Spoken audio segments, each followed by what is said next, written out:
Hi guys, आज हम बताने जा रहे हैं कैलोरीमेट्री के चैप्टर का सेकेंड पार्ट। लास्ट पार्ट में वैसे हम बताए थे हीट मापने का फॉर्मूला। आज हम बताएंगे स्पेसिफिक हीट का डेफिनेशन। तो हीट मेजरमेंट का फॉर्मूला हमारे पास था कुछ इस तरह। हीट मापने का फॉर्मूला लास्ट वीडियो में हम निकाल कर दिखाए थे। हमारे पास फॉर्मूला था Q = mst। इस फॉर्मूला में Q is the quantity of heat, m is the mass of the body, s is the specific heat of the body and T is the change in temperature। हमारे पास जो T दिखाई दे रहा है ये temperature नहीं है, ये है T = T2 - T1। हीट मापने का एक बहुत इंपॉर्टेंट फार्मूला हमारे पास है mst।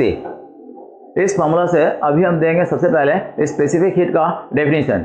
स्पेसिफिक हीट का डेफिनेशन में हम लिख रहे हैं S = Q/mt।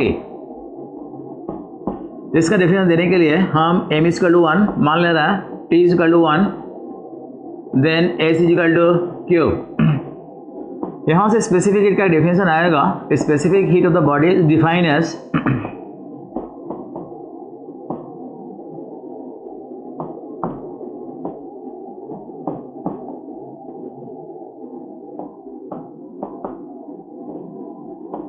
quantity of heat required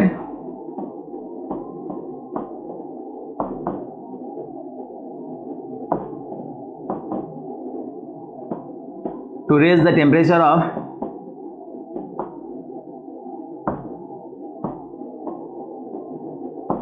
unit mass of the body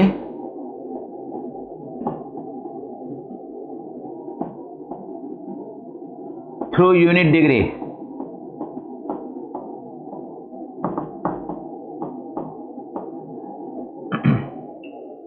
इसका मतलब स्पेसिफिक हीट हमारे पास एक प्रकार का क्वांटिटी ऑफ हीट है। हमारे पास बॉडी होना चाहिए, उस बॉडी का मास होगा 1, उसका टेम्परेचर बढ़ाएंगे 1 डिग्री सेंटीग्रेड। तो जो हीट देना पड़ेगा उस हीट का नाम है स्पेसिफिक हीट। इसको और अधिक समझने के लिए हमारे पास सबसे पहले suppose we have copper. Specific heat of copper है 0.09 calorie per gram per degree centigrade. Copper का स्पेसिफिक हीट है 0.09 calorie per gram per degree centigrade. इसका मतलब क्या है? इसका मतलब हम लेंगे 1 gram copper,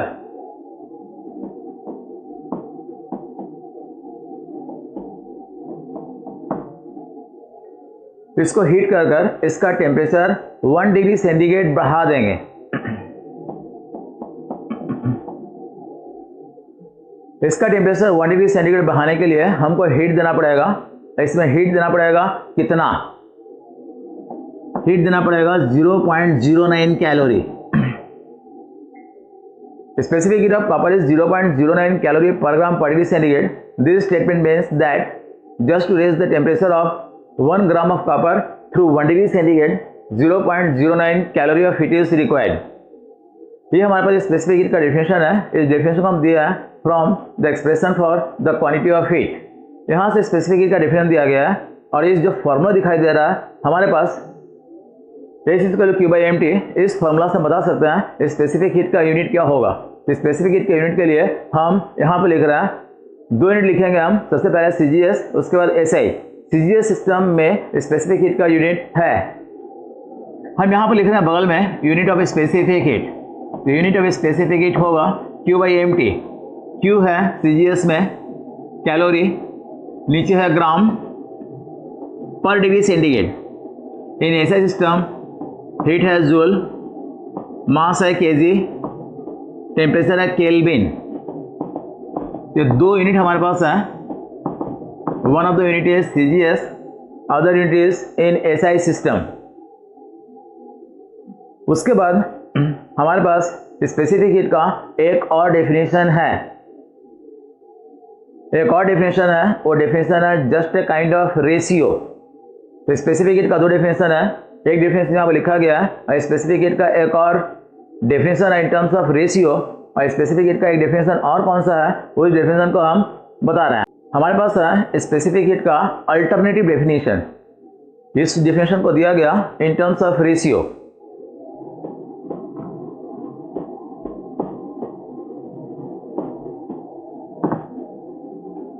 Specific heat is defined as the ratio of the quantity of heat required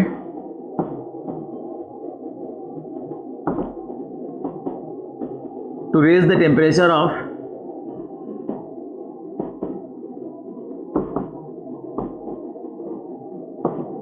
unit temperature of certain mass of the body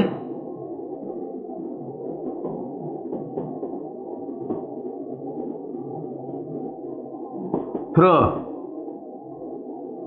certain range of temperature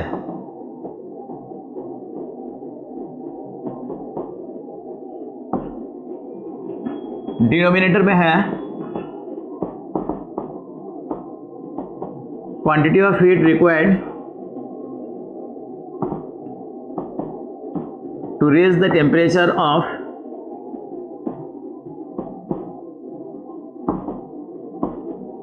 an equal mass of water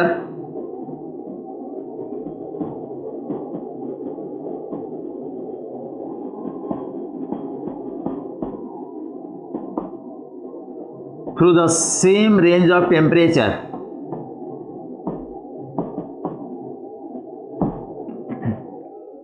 specifically just the ratio of the quantity of heat। ये जो दोनों heat दिया गया है इस ratio का नाम है स्पेसिफिक हीट। ये जो डेफिनेशन दिया गया है इस डेफिनेशन को हम एक्सप्लेन करना चाहते हैं। तो एक्सप्लेन करने के लिए सबसे पहले हम लेंगे एक बॉडी। हम जानना चाहते हैं स्पेसिफिक हीट ऑफ कॉपर, तो कॉपर का स्पेसिफिक जानना चाहते हैं तो हम कॉपर ले लेंगे। हम समझना चाहते हैं कॉपर का स्पेसिफिक हीट, समझने के लिए कॉपर लेंगे कितना, हम कॉपर लेंगे सडन मास। सडन मास का मतलब हम मास कुछ भी ले सकते हैं, 10 ग्राम 20 ग्राम 50 ग्राम हम कुछ भी ले लेंगे। तो बॉडी लेंगे सडन मास, हमारे पास बॉडी है, एक बॉडी लिया गया है, उसका मास हम ले रहे हैं 20 ग्राम सडन मास। इसका हम टेम्परेचर बढ़ा देंगे, कितना टेम्परेचर बढ़ाएंगे, सर्टेन रेंज ऑफ टेम्परेचर, इसका टेम्परेचर बढ़ाएंगे सर्टेन रेंज, माने 20 से 30, 30 से 50, 50 से 70, हम कुछ भी किसी खास रेंज में बढ़ा देंगे।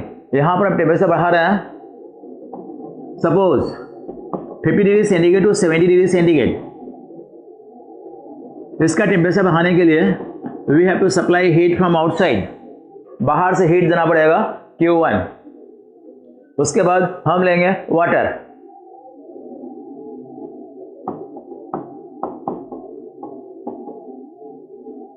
वाटर कितना लेंगे, डिनोमिनेटर में देख लो वाटर दिया हुआ इक्वल मास ऑफ वाटर, माने बॉडी का जो मास लिया गया था वाटर का मास होगा एकदम सेम। वाटर लेंगे 20 ग्राम, बॉडी का टेम्परेचर बढ़ाया थे हम 50 से 70, we have the same rise in temperature 50 degree centigrade to 70 degree centigrade. इसका टेम्परेचर बढ़ाने के लिए हमको हीट देना पड़ेगा अलग। इसका मतलब हमारे पास बॉडी है, हमारे पास वाटर है, we have the same mass, we have the same rise in temperature, quantity of heat supplied in the body is Q1, quantity of heat supplied in water is Q2। Body को गर्म करने के लिए heat देना पड़ा, water को गर्म करने के लिए हीट देना पड़ा।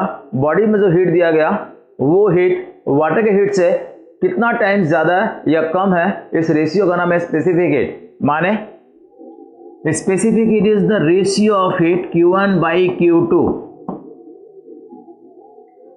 इस रेशियो का नाम है स्पेसिफिक हीट। इसका मतलब स्पेसिफिक हीट से हम लोग को क्या पता चलता है, इससे ये पता चलता है कि बॉडी को गर्म करने के लिए हीट दिया गया, वाटर को गर्म करने के लिए हीट दिया गया, जो बॉडी में हीट दिया गया वो हीट वाटर के हीट से कितना गुना ज़्यादा है या कितना गुना कम है, इस रेशियो का नाम है स्पेसिफिक हीट। लेकिन we have the same mass and the same rise in temperature. तो ये स्पेसिफिक हीट का हमारे पास एक अल्टरनेटिव डेफिनेशन है इन टर्म्स ऑफ रेशियो। यदि हम ये डेफिनेशन बोलेंगे तो according to this definition specific heat has no unit. इस डेफिनेशन के अनुसार स्पेसिफिक हीट का यूनिट नहीं होगा। तो स्पेसिफिक हीट एक ऐसा फिजिकल क्वांटिटी है जिसका यूनिट हम कभी कभी लिखते हैं और कभी कभी नहीं लिखते हैं। तो इसका यूनिट होता भी है, नहीं भी होता है। नहीं होता है तो यूनिट नहीं लिखेंगे, होता है तो यूनिट लिखेंगे। तो स्पेसिफिक हीट के यूनिट के बारे में सुन लो। हमारे पास है copper, specific heat of copper 0.09 unit नहीं है।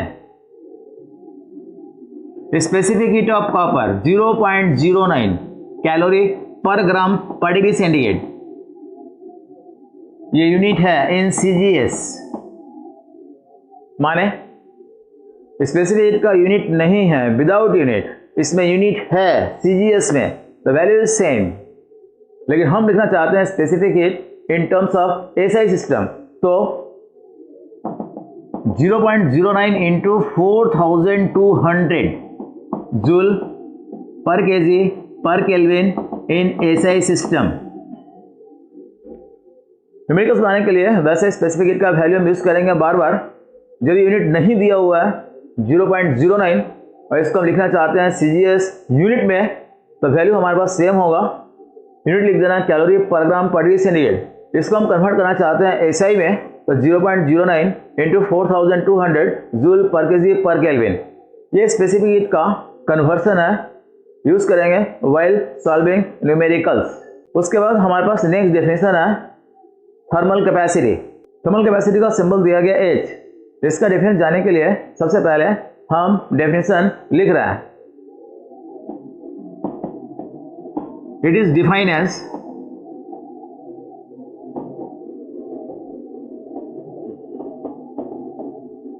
The quantity of heat required to raise the temperature of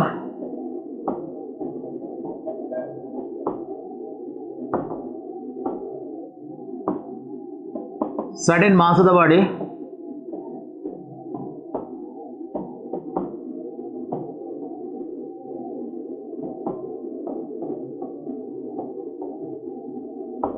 through unit degree।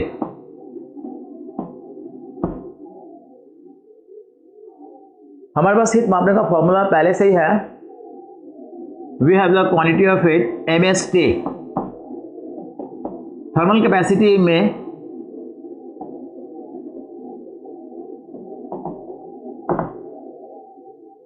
Body का मास M है, M ही रहेगा। स्पेसिफिक हीट S है, S ही रहेगा। ये जो राइजिंग टेम्परेचर है, ये राइजिंग टेम्परेचर होगा 1। तो थर्मल कैपेसिटी का फॉर्मूला निकलेगा Q इज इक्वल टू, यहाँ पर लिख देंगे H थर्मल कैपेसिटी, ये होगा M mass, S is the specific heat, और थर्मल कैपेसिटी के डेफिनेशन में we have the rising temperature 1। इसका मतलब thermal capacity is the quantity of heat, ये भी एक प्रकार का हीट है। This heat is required to raise the temperature of the body through unit degree. Formula हमारे पास है थर्मल कैपेसिटी का MS। इसका यूनिट होगा सीजीएस में, इसका यूनिट होगा कैलोरी पर डिग्री सेंटीग्रेड, और एसआई में इसका यूनिट है जूल पर केल्विन। ये थर्मल कैपेसिटी का बहुत ही हल्का सा डेफिनेशन, उसके बाद एक्सप्रेशन, उसके बाद यूनिट। हमारे पास फिर से एक नेक्स्ट डेफिनेशन है इसमें, वाटर इक्विवेलेंट। वाटर इक्विवेलेंट का डेफिनेशन जानने के लिए हमारे पास सबसे पहले वाटर इक्विवेलेंट के बारे में सुन लो। इसका मतलब क्या है? लेबोरेटरी में वैसे साइंटिस्ट बैठे बैठे एक्सपेरिमेंट करते रहते हैं। हीट को रिसर्च करने के लिए बहुत सारे हॉट साइंटिस्ट हैं, वो लोग क्या करते हैं, हीट के ऊपर रिसर्च करते रहते हैं। और हीट पर रिसर्च करते करते वैसे देखा गया वो लोग क्या करते हैं, कोई भी बॉडी मिला तो उसको गर्म कर देते हैं। गर्म करके उसको मापते हैं टेम्परेचर, गर्म करके मापते हैं उनका हीट। देखा गया साइंटिस्ट लेबोरेटरी में एक्सपेरिमेंट करते समय उनको ज़रूरत था आयरन। आयरन लिया गया, गर्म किया गया, हीट मापे, टेम्परेचर मापे, काफ़ी रिसर्च किए। साइंटिस्ट को जरूरत पड़ा कॉपर, कॉपर को लेकर गर्म किया गया, काफ़ी रिसर्च हुआ। लेकिन साइंटिस्ट को जरूरत पड़ा गोल्ड, तो गोल्ड का जरूरत पड़ा, तो गोल्ड बहुत ही कॉस्टली मेटल है, लेबोरेटरी में मिलता नहीं है। तो साइंटिस्ट गोल्ड का एक्सपेरिमेंट करने के लिए परेशान हो गए। गोल्ड का एक्सपेरिमेंट लेबोरेटरी में कैसे करेंगे? तभी अगर साइंटिस्ट बोले कि गोल्ड यदि लेबोरेटरी में नहीं है तो उसके बदले में हम वाटर ले लेंगे, गोल्ड के बदले में वाटर ले लेंगे, और गोल्ड का जो रिजल्ट आएगा वाटर का रिजल्ट बराबर आएगा। इसका नाम है वाटर इक्विवेलेंट। लेबोरेटरी में एक्सपेरिमेंट करना चाहते हैं सिल्वर, सिल्वर नहीं है, उसके बदले में वाटर ले लेंगे। लेबोरेटरी में एक्सपेरिमेंट करना चाहते हैं कॉपर नहीं है, उसके बदले में हम वाटर ले लेंगे। इसका मतलब डेफिनेशन दिया गया वाटर इक्विवेलेंट निकालते हैं हम लोग हर समय बॉडी का, वाटर इक्विवेलेंट निकालते हैं हर समय सॉलिड का, वाटर इक्विवेलेंट निकालते हैं हर समय कंटेनर का। फॉर्मूला क्या है, डेफिनेशन क्या है, इसके बारे में हम बताएंगे, लेकिन अभी याद रखना water equivalent of the body is the mass of water. हम वाटर लेंगे इंस्टेड ऑफ बॉडी का बदले में वाटर लेंगे, उसका नाम है वाटर इक्विवेलेंट। सबसे पहले हमारे पास वाटर इक्विवेलेंट का फॉर्मूला है, वो फॉर्मूला निकाल कर दिखा रहा है, इसका एक्सप्लेनेशन भी हमारे पास है, ध्यान से सुनो।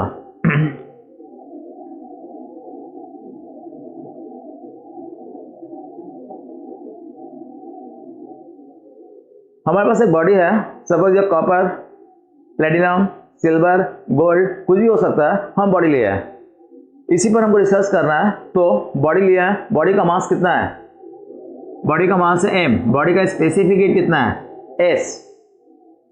इस बॉडी को हीट करेंगे, हीट करके इस बॉडी का टेम्परेचर रेज कर देंगे 1 डिग्री सेंटीग्रेड।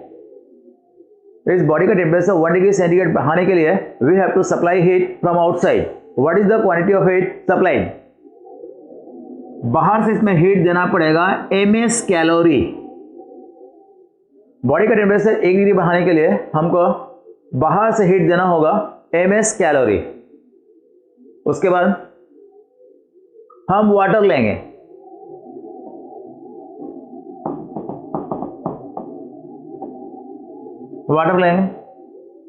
जो वाटर लेंगे उस वाटर का मास कितना होगा, बॉडी का मास m है, वाटर का मास कितना होगा ये निकालना है। वाटर का मास कितना होगा ये हम निकालना चाहते हैं, और जो वाटर का मास आएगा उसी का नाम है वाटर इक्विवेलेंट। तो वाटर लिया गया है, मास निकालना है। हम क्या करेंगे, बॉडी में जितना हीट दिया गया वाटर में उतना ही हीट देंगे।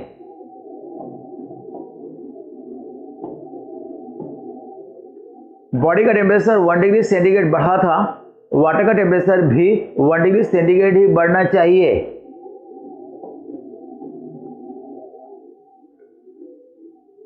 तो what is the mass of water, हम ये बताना चाहते हैं कि हमारे पास एक बॉडी है, उसका मास m है, स्पेसिफिक हीट s है। Just to raise the temperature by 1 degree centigrade the quantity of heat supplied is ms calorie. In the second case we have water, the same quantity of heat is supplied, we have the same rise in temperature। हमको ये बताना है कि यहाँ पर water लिया गया है, जो वाटर लिया गया है उस वाटर का मास कितना है। बॉडी का मास m था, वाटर का मास कितना है, जो मास होगा वही होगा इसका वाटर इक्विवेलेंट। माने इस बॉडी का मास है मान लो 50 ग्राम, तो 50 ग्राम बदले में हम वाटर लेंगे, 50 ग्राम बॉडी के बदले में वाटर लेंगे। कितना ग्राम वाटर लेंगे, तो 50 ग्राम बॉडी है उसके बदले वाटर लेंगे, तो वाटर 50 ग्राम नहीं होगा, वाटर का मास होगा कितना, उसी का नाम है वाटर इक्विवेलेंट। बॉडी के बदले में पानी लेंगे, बॉडी का मास सेम, वाटर का मास कितना, उसी का नाम है वाटर इक्विवेलेंट। हम निकालना चाहते हैं वाटर का मास। वाटर का मास निकालने के लिए हमारे पास सबसे पहले डेफिनेशन है कैलोरी का। What is calorie,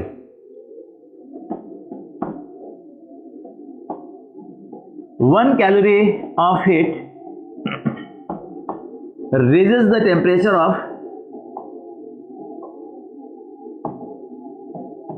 1 gram of water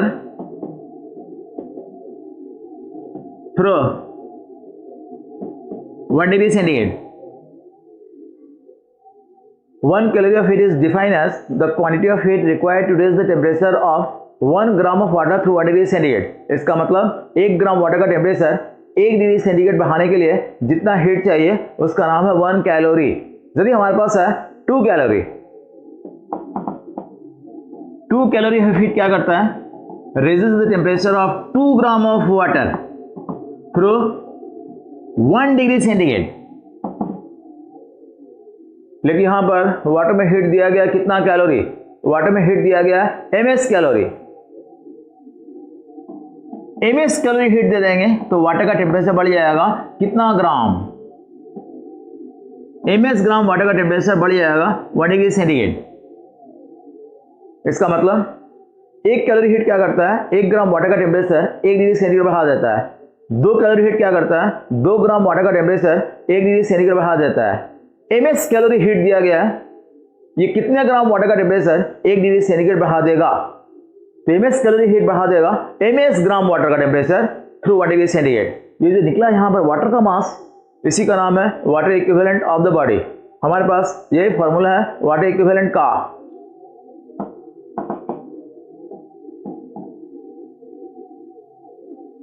water equivalent एक प्रकार का मास है of water. What is the unit? Water equivalent का यूनिट होगा ग्राम और केजी। जो फॉर्मूला निकला है वाटर इक्विवेलेंट का ms, इस फॉर्मूला का मतलब क्या है? इस फॉर्मूला में वैसे हम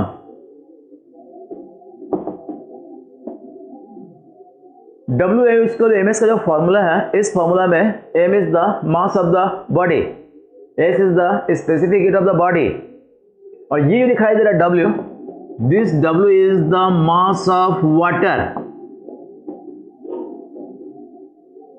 इसका मतलब क्या है? इसका मतलब लेबोरेटरी में एक्सपेरिमेंट करना चाहते हैं हम लोग कॉपर का।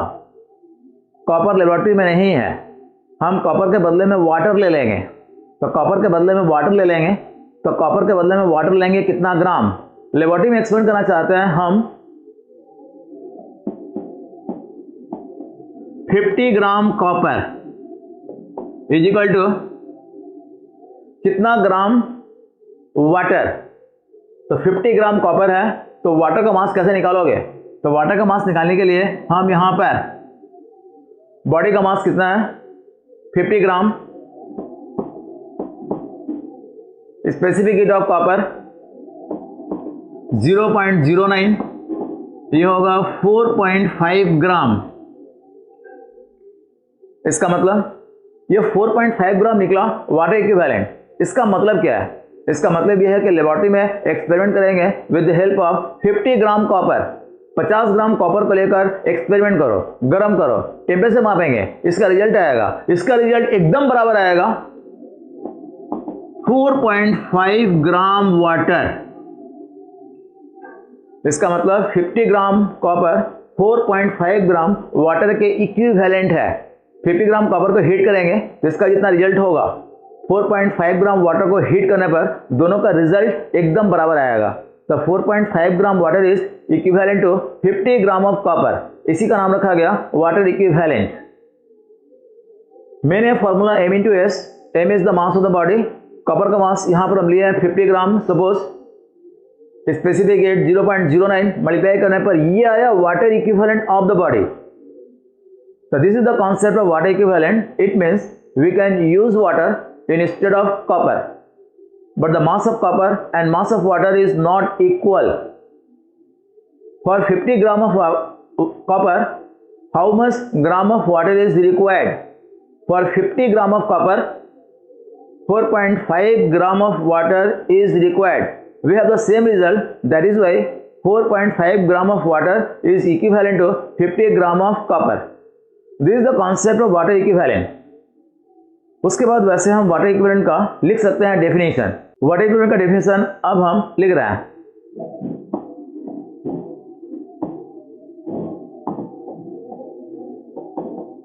Water equivalent of the body is defined as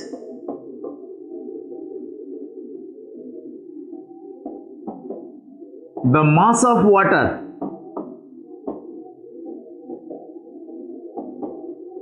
that is heated through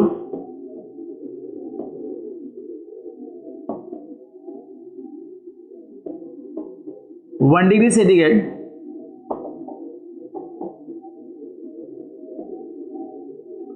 with the same quantity of heat